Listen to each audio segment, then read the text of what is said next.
This is the Detroit Sports Podcast Network.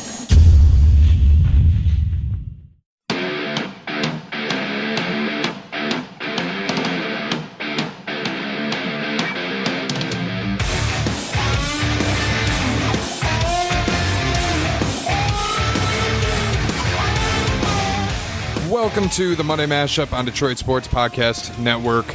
It is Monday, September 24th. We are immediately coming off of Sunday Night Football. I was just at the game. I just got home. A lot to talk about today. Before we get to the show and get things going, we got to tell you about The Athletic. They pay our bills, so we have to tell you about them because they're awesome, too.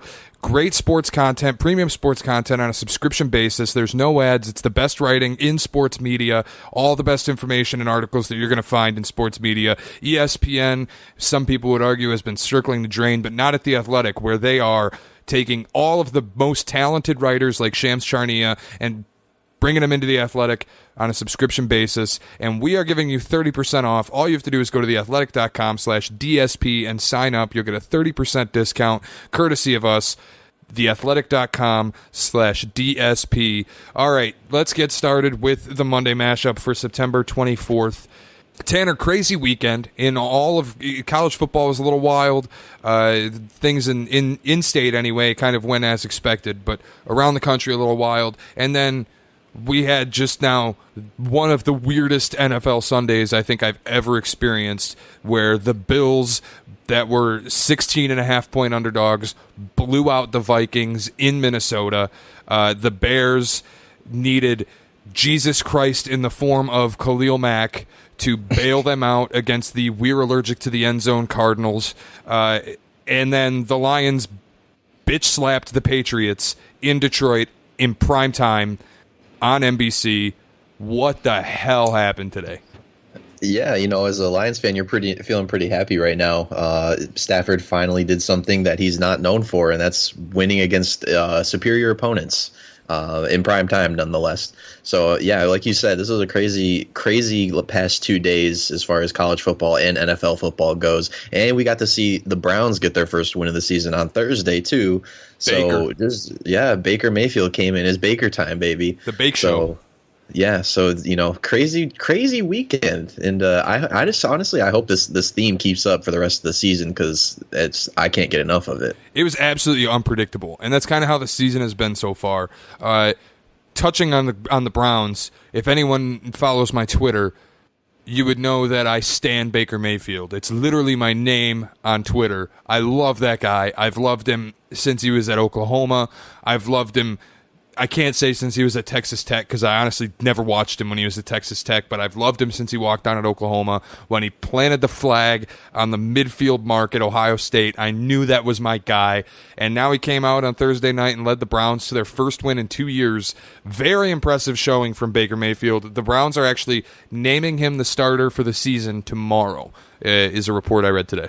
Oh, well, that's great for him. Good news for Mr. Baker Mayfield. And I think, honestly, like the way they looked, that defense has been performing all season. If they get that offense clicking, they could seriously, Shea, make a run at a wild card spot. I know that sounds crazy as they're 1-2 right now, and it's their first win. It might be an overreaction, but you never know. If that offense gets going, it could happen. They aren't 1-2. They're 1-1-1. I apologize. I forgot about that the tie that we all love so much in the NFL. And with the absolute dumpster fire that is the Pittsburgh Steelers, the Browns really do have a shot. The Colts are no good. Andrew Luck is so bad that they wouldn't let him throw a Hail Mary because his arm strength just isn't there. His shoulder's so messed up, he can't get into the end zone on a Hail Mary. They had to bring Jacoby Brissett in to do it. The Steelers are a shit show, and the Bengals are what? I think they're now 3-0. They're 3-1, 2-1. What are they? They're 2-1. 2-1. Yeah. The Browns at 1-1-1 definitely have a shot. The Bengals easily could be 2-2. I don't know who their opponent is next weekend. I hate Andy Dalton. I hate Marvin Lewis. I don't think it's a very talented team outside of AJ Green and maybe some players on the defense. But I think the Browns really have a shot in a division that is looking incredibly bad. Yeah, you got to remember Joe Flacco's in there too with the Ravens. So I don't know why I put the Colts in. Yeah, I'm on crack. Excuse me. I was a little confused there for a second, but yeah, I mean, they have a shot for sure, and the way those divisional games play out, they definitely can contend. Yeah, we'll see what happens. The story for us, I'm on the wrong end of this one. The Lions, Patriots came into town, and the Lions just went ahead and punched him in the fucking nose, and I really can't say anything other than that. I got to give credit where credit is due. Matt Patricia tightened up that defense. They absolutely confused Tom Brady all night. At one point, that intentional grounding throw where he just threw a bomb, and I think he thought that Randy Moss was going to be down there to make the play. I still don't know where he was throwing that ball. The pick was brutal, and really the only good throw I saw from him, like really good Tom Brady throw, was that whistle of a touchdown to James White. Other than that, he really looked off. Yeah, that was a great throw. My jaw actually kind of dropped a little bit, but yeah, I can't wait to hear tomorrow. The national media, especially, is going to be all over the Patriots, talking about, is this the end of an era? Is this, is Brady done? Has he fallen off the cliff now? And guys like Max Kellerman and Stephen A. Smith are going to be there, 8 a.m. sharp tomorrow talking about it. So wait, let me do my Max Kellerman impression. Okay. I told you Tom Brady was going to fall off of a cliff, and now we are at that point. He has fallen off of the cliff. You turn 41, and you just can't do it anymore, Stephen A. That was pretty spot on. It wasn't bad. I'll give it a solid 6 out of 10. But anyway, let's get back to the things that matter here, Detroit. Our Detroit fans want to hear about it. First 100-yard rusher since 2013, Shea. Hasn't happened. Something to celebrate here for once. Yeah, against that piss-poor defense. Yeah, and that's the question I want to talk about is how much can we take away from this game? Realistically, if you're a Lions fan, from the Lions' perspective and viewpoint, how much can you actually take away? Was this defense for the Patriots is not good. I remember after week 1, everyone was ranting and raving because they, went out there and held Houston to whatever and had a decent game. And the past 2 weeks, they have not looked good at all, Shea. I think there was a little bit of extra motivation on the Lions sideline tonight. One, because obviously Matt Patricia. Two, there's just a million former Patriots on the Lions roster. I think there was a little bit of extra oomph in the Lions tonight. The Patriots came out and looked very flat. I have opinions that I want to get to on the Patriots shortly. And personnel-wise, I don't think the Patriots are any good outside of Tom Brady. On defense, they are abysmal. But to me, here's your take if you're a Lions fan. There is positives to take out of this. One, the Vikings just got absolutely stomped by Josh Allen in their own house. Two, the Packers have not shown an ability to win games other than week 1 when Aaron Rodgers went full God mode on one leg. Since then, he's been playing on one leg and hasn't looked very good in the tie and now the loss today. And the Bears, I think, are probably the best team in the NFC North right now, but the Lions at 1 and 2 are all of a sudden back in the mix in a division we thought was excellent that looks very sloppy and sluggish at the start of the season. Yeah, this division is definitely up in the air at this point. If you go out there and beat a team that is supposedly superior, where literally I saw something where 90% of people bet on the Patriots in this game in Vegas. You got to win a game like this. Yeah, you're going to start having talks about what can this team do? What are you capable of? And like you mentioned before, you got to think of Chicago. And I want to real quick mention Khalil Mack is making an MVP candidate case so far in this absolutely. Season. That guy is insane. That guy is, I think he's multiple people. I think that's Super Friends taken the form of Khalil Mack. Dude, he's like the Monstars from Space Jam, just on one person. So I don't know what he eats in the morning. I want to know. I think everybody wants to know, but that dude's a stud. John Gruden is a fucking moron. That's my take on Khalil Mack. I mean, you're not wrong. John Gruden's living in 1995 or something. I don't know why in the world he traded this guy. Yeah, and then it looks even worse when he comes out, like a week and a half later and says why, how someone asked him how easy is it to find a pass rush. He's like, it's one of the hardest things to do. You can't find people to do it anymore. We're going to have to go and look at where we can generate some pass rush from. Oh, John, I think I have an answer for you. Yeah, this is like, this dude, how much is he getting paid a year? Something like ridiculous, like 10 million, something. Too much. Too much. Yeah, exactly. For Derek Carr to look that bad. Now we're going down a different road. But yeah, we're getting Khalil lost. Mack is incredible. The Bears are, I think right now, they have no offense. I think the Lions, if they get everything together, if they get the offense to click and the defense tightens up and buys into Patricia's scheme, beating the Patriots, by the way, is a really quick way to get a team to buy into what you're selling. Absolutely. Absolutely. I was just going to bring that up. You win a game like this can set the tone for the rest of the season. And it's not unheard of that an 0-2 team, goes on and makes the playoffs. The last team that did it and, had some success was 2007 when the New York Giants started 0-2. And we all know what happened in that Super Bowl against the so-called Patriots. God, we got to just break my heart tonight, huh? Yeah, we got to do it, man. Listen, you're on Twitter, you're chirping all week. Last week you're talking about how bad are the Lions, how this and that. We gotta talk about the Lions now. Now I'm talking about how bad are the Patriots. Check my Twitter feed. Jesus. Yeah, the transitive property goes through 3 different teams and comes to the Patriots. Then the end of the formula. Browns better. That's all I know. Yep. Yeah, Browns over Patriots and everybody else. Anyway, just real quick, let's get back to the game. Tom Brady. We all thought we knew the Patriots defense was bad, right? We thought, okay, well, Tom Brady's going to keep them in this game because Detroit's defense hasn't looked that great so far this year. And the surprise of the game, Tom Brady goes 14 of 26 and throws for 133 yards, 1 touchdown, 1 interception. I don't think anybody saw this type of game coming from him, Shea. Yeah, I certainly didn't. And my take on if you want to get my take on the Patriots, and I'll kind of just start diving into it and sprinkle it in, and it may turn into a slight rant, but they just have no personnel.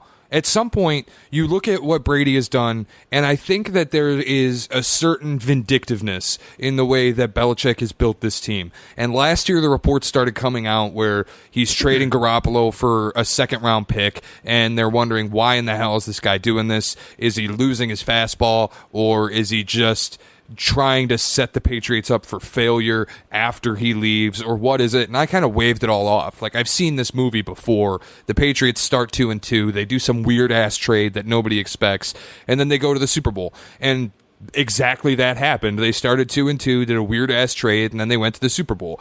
But now I look at this team.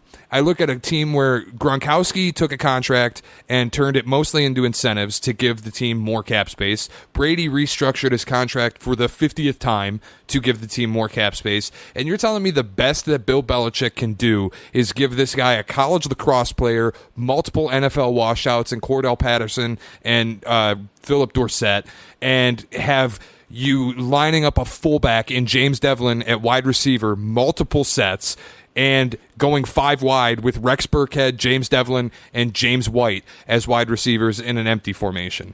I don't think that the personnel, like, you can say Brady had a bad game. The personnel plays into it. All you have to do is double Gronk, and everyone else that either isn't a wide receiver or isn't a very talented NFL wide receiver is not going to be able to create space on guys like Darius Slay or Nevin Lawson. And don't get me started on the Jags. You want Rex Burkhead to get space against Jalen Ramsey or A.J. Boye? I don't think so. I mean, no, you're definitely right. And I think one thing Patriots fans can hang their hat on is you're getting Julian Edelman back in, 2 weeks now? And then yes. You also, next week, you should have Josh Gordon. He was inactive for this game, and that was a surprise to some because some thought that he would start. And, that's a big over-the-top threat. And then you get a guy like Edelman. And then, of course, Gronk's there too. So, I mean, I don't think this isn't panic mode for the Patriots at all. This is not the time to panic at all. Last time, I was, after the game, seeing all the stats and stuff, last time the Patriots went 1-2, they ended up 12-4 at the end of the year. And that was in 2012, I think, or 2013. They went to the AFC Championship and lost. But either way, there's still some hope left for the Patriots, even with, a 41-year-old quarterback, and they didn't look good tonight. You still have to keep your head up going forward. Well, I just keep looking back to that Monday night game in 2014 when they went to Arrowhead, Kansas City, and they got absolutely obliterated. Tom Brady got pulled in the fourth quarter because he was playing horribly. And they went on I think, 11-game win streak from there and won the Super Bowl. So with the Patriots, I don't know that there is a panic button in September because the mid-October Patriots are so much better consistently than they are in September that I don't think it's time to worry. But I am really starting to wonder, with reports that Brady, as recent as March, was thinking about walking away from football because he doesn't like Belichick anymore, and all the reports that Belichick doesn't like Brady or Robert Kraft anymore, and that those three are kind of starting to butt heads and maybe having an adversarial relationship instead of like a professional work relationship. I am starting to wonder a little bit if Belichick is vindictively putting this roster together and kind of maliciously sabotaging the team because he knows his legacy is basically Teflon, but he can turn Brady into the system quarterback who was just working off Belichick's scheme. Yeah, I don't know. And that whole thing, we got an argument tonight, off air or whatever, that they help each other. Brady and Belichick both, they complement each other and they just work off each other. They both benefit from each other's existence and, working together. But this whole thing is just, it's getting ridiculous at this point. I'm sick of hearing about the Patriots and the drama that goes on inside. They just need to, it's the Patriots, man. Tom Brady's going to come back. He's going to come do his thing. I already know by, the end of the season, week 14, week 15, they're probably going to be in the driver's seat for the AFC East. Let's be completely honest here. I do not think the Miami Dolphins sitting at 3-0 are going to continue to do what they're doing and win the division. So let's just pump the brakes. We'll have to talk next week. If the Patriots host the Dolphins next week, if the Dolphins go into New England and end up 4-0 and the Patriots are 1-3, we can start to discuss. But right now, I'm not hitting the button on anything. I do think that Belichick and Brady are better for each other than not. I have questions about the way Belichick has built this team in trading Butler and trading Lewis and trading Brandon Cooks for a first-round pick. And I have questions about the reports that Kraft and Brady think Brady is God's gift to the world, and Belichick and the rest of the coaches think he's a, quote, system quarterback. I have questions about that. But at the end of the day, we have to give credit to the Lions for going out and playing a really good game, save one ridiculously dumb throw by Matthew Stafford, where they took care of the football. They played really well on defense, and they got their receivers open. They made the plays they needed to make. And I know the Patriots defense is bad, but in the NFL, no matter how bad a team is, it's still closer than like Alabama going against Texas A&M. So you still have to go out and make the plays, and we have to give credit to the Lions for doing that. Yeah, of course. And, now with this game behind us now, we can look forward to these games, these upcoming games. Next week, you're in Dallas at the Cowboys, and that game looks a lot more easier than it did if you're sitting there at 0-3. And when you beat the Patriots, you like we mentioned before, you get that little bit of a confidence boost. And the Cowboys offense might just be as one-dimensional as the Patriots. You shut down Ezekiel Elliott. You focus on him only. No one else is going to beat you. I don't see Allen Hurns beating Darius Slay one-on-one at any point next week at all. So, I mean, there's some positivity that could come out of this. And I know, remember, every Detroit Lions fan was panicking big time after that Monday Night Football game. And then, next week they go out and lose to the 49ers. But our picks are back in, Shea. Our divisional picks are back in the mix. So I'm getting really excited about that. And then you play the Packers at home the following week too. That seems like a much more manageable game. So yeah, some excitement looking forward. I don't want to sugarcoat it too much. It's still going to be extremely hard for the Lions to make the playoffs. It's going to be extremely hard for the Patriots to make the playoffs. But when you go to the biggest thing that the Lions are going to have to focus on going on the road to Dallas and then Aaron Rodgers coming to town the week after is the one thing that bit him in the ass tonight when Brady threw that whistle to James White. You can't give your opponent a short field. They did it a lot against the Jets. They did it a few times against the 49ers. They did it only once tonight against the Cowboys and against the Packers. They cannot give a short field because Zeke Elliott will kill you and Aaron Rodgers will kill you if you give them the ball starting inside their own 50. Yeah, and that falls on Matt Stafford. He was the cause of that short field. He was off an interception. They went downfield and capitalized. And I think he'll be the first to tell you that play was not perfect. Like, he had him open over the top. He had two other receivers that were open by NFL standards that he could have made the throw to. So, I mean, these are, he's looked a lot better these past 2 weeks. I have to give him credit. After that week 1 debacle of a game, he's looked a lot better. So, he keeps his level of play up. They're going to be contending for these games going forward. The defense has certainly shown some poise, especially tonight. And I know I said the Patriots offense played horribly, and I think they have personnel issues. It goes beyond the scheme, and it goes beyond Brady having a bad night. It really boils down to personnel issues to me. But again, in the NFL, it's closer than anything else. And that defense for the Lions tonight played a really good game, multiple coverage sacks, which is incredibly impressive given I didn't think they had a ton of talent in the secondary outside of Darius Slay.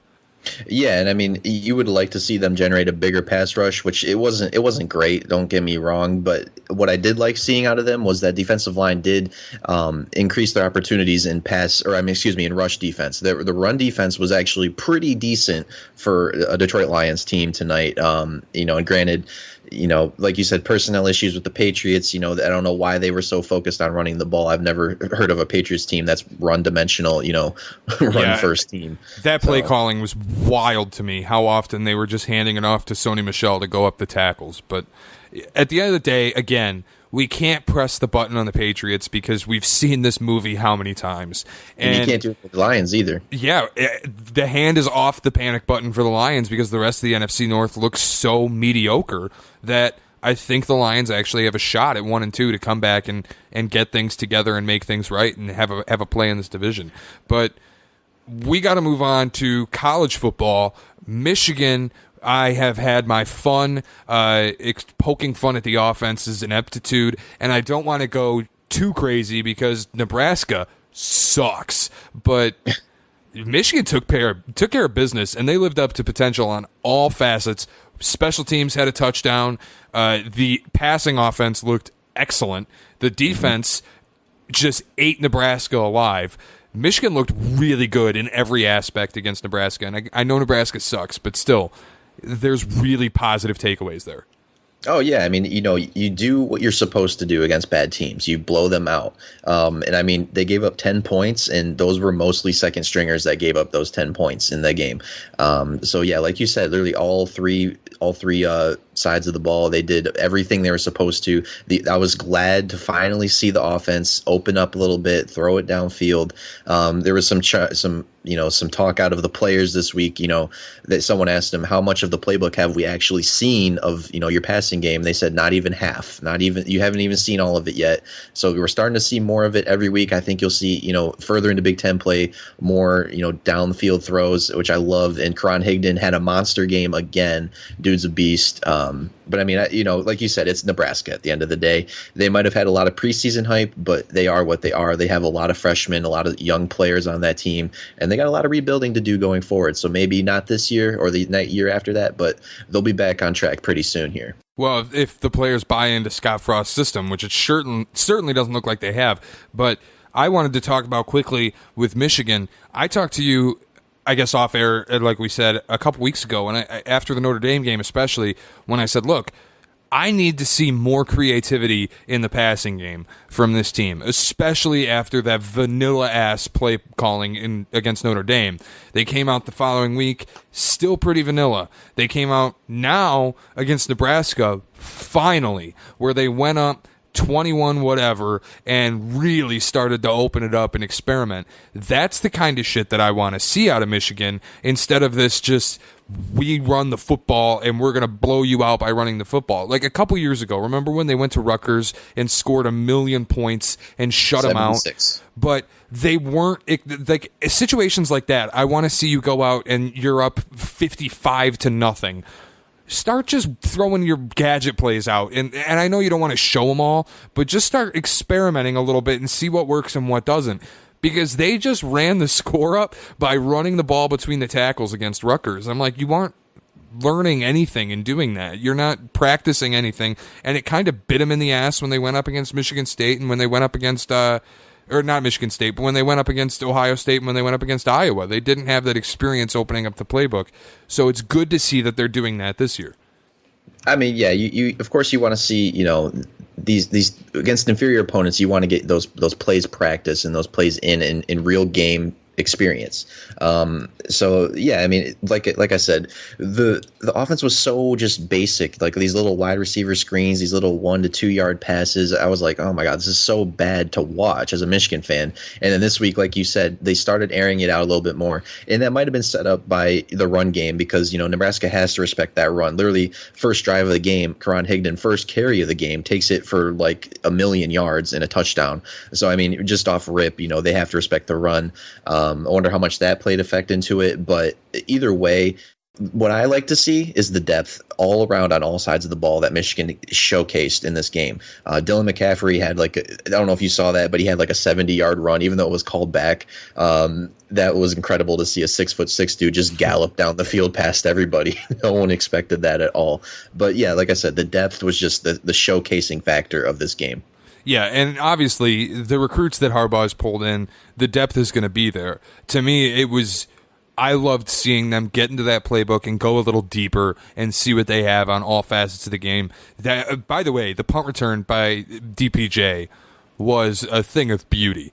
Yeah. It didn't even look like he was trying, but like people were still missing tackles. That's the way I could describe it. He did the most lackadaisical spin move I think I've ever seen, and he blew by like 2 defenders because of it. It was kind of incredible. I think he's just so lanky and long. It just looks like he's not trying or not moving very fast at all, but he's actually moving pretty fast on field. But yeah, that was incredible to see. Speaking of teams that move in slow motion, the least impressive 14-point win I have ever seen in my life happened when Michigan State beat Indiana in Bloomington by 14 points by the skin of their teeth in a game that honestly they could have easily lost because they looked so bad. Brian Lewerke played by far his worst game as a Michigan State quarterback. The defense looked lost at times, good at other times, but lost a lot, and the offense just sucks.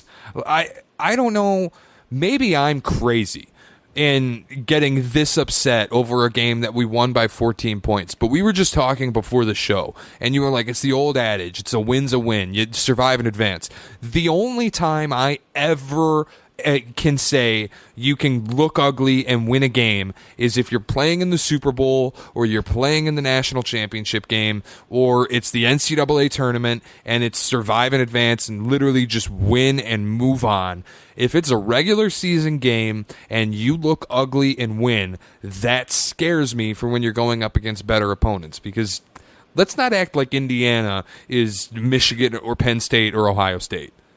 Oh, that's news to me. I thought Indiana was a powerhouse in the Big Ten, but the offense didn't look. It just didn't look great. I'm just plain and simple. Lewerke did not look that good. The offense struggled at times, and the end of the game, you capitalized on your turnovers. Plain and simple. So I mean, that's all I can take away from this game, Shea, is like, after a bye week, there's not much excuse. You should be out there. You shouldn't have these little hiccups, like little penalties for formations and stuff like that. That's something you don't want to see after a bye week. And they went out there and showcased that. So I just, I guess hats off to the defense for capitalizing on mistakes. I mean, that's what a good team does. But other than that, you still have a long way to go if you want to compete at top echelon play with the Ohio States, the Michigans, and I guess the Wisconsins and Penn States, whatever. So. Tanner, I came into this podcast after the Michigan Notre Dame game, and you were unavailable. I did it without you. Yeah. And I blasted Jim Harbaugh. Yep. Mark D'Antonio, your turn. I am so sick and tired of watching this same old bum-ass offense from these same old bum-ass offensive coordinators where you basically have a neon sign over your quarterback on 3rd and short that you're going to run a bullshit speed option keeper, and you convert it 1 out of however many times, just enough that it's like the stupid Sparty fans will go, but it works sometimes, so they should keep doing it. but it's the stupidest play in the world. And it's not going to work when you go against defenses like Michigan or Ohio State or Penn State. And honest to God, Mark, if you want to play with the big boys, if you want to be Michigan, you want to be Penn State, you want to be Ohio State, and I know I'm including Michigan despite the fact we've kicked their ass 8 out of 10 years, you have to get rid of your bum-ass coordinators. Stop playing your friends and start getting some real coaches in your team, because if these guys were any good, they'd be getting job offers every offseason, and I haven't heard of one. I don't want to hear about Dave Warner and Jim Bowman anymore. Give me some coordinators that are worth a damn. We haven't had one since Narduzzi, and I'm tired of it. End of rant? Question mark? Yeah, I think I'm done. Okay. I'm so sick of it. And it's bad when you win a game by 14 points, and I'm still this upset because the coaching was so abysmal. Yeah, I wasn't going to get all out bent out of shape just because I predicted the game right for our picks, but, it is what it is. One of the main things that I question about the offense and the play calling is the commitment to running the ball and the running backs that you use at Michigan State. It's just it baffles me. I feel like the running game this year for Michigan State is not a strong suit. It's not at all. It's not at all. And you would think you'd want to put the ball in the hands of Brian Lewerke and get it to guys like Felton Davis and Cody White. Jalen Nager had some big plays in this game too. Just air it out. Why not just let it loose? Just get the offense going somehow. Maybe set up the run by throwing it. Just I don't know. The run game hasn't looked great, and I question how much efficiency this offense is going to show going forward in Big Ten play. My biggest issue with D'Antonio lately is his commitment to identity. And it's, we're Michigan State. We're a family. We hire our friends. And we're Michigan State. We run the ball because it's what we do. But you have L.J. Scott, who you won't play because he fumbles the shit out of the ball. You have Connor Hayward, who has no explosiveness. And you have that other guy who also has no explosiveness. Why are you committing to running the ball? Well, we're Michigan State, and it's what we do. Maybe you need to stop, because you finally have a quarterback who can throw the ball as well as extend a play. You have Felton Davis, who catches everything within 15 feet of him somehow. You have Cody White, who makes a play. And you have Jalen Naylor, who made 2 plays in this game that won you the game. So why the hell aren't you doing this thing that most college football teams have adopted, called the spread, and throwing the damn ball? I don't want to see him lining up in the eye with L.J. Scott or Connor Hayward or whoever the hell else just to get a 3-yard gain and go, well, we run the ball because we're Michigan State and it's what we do. Identity doesn't win you championships. You got to adapt or die. Right now, it's looking like you're dying.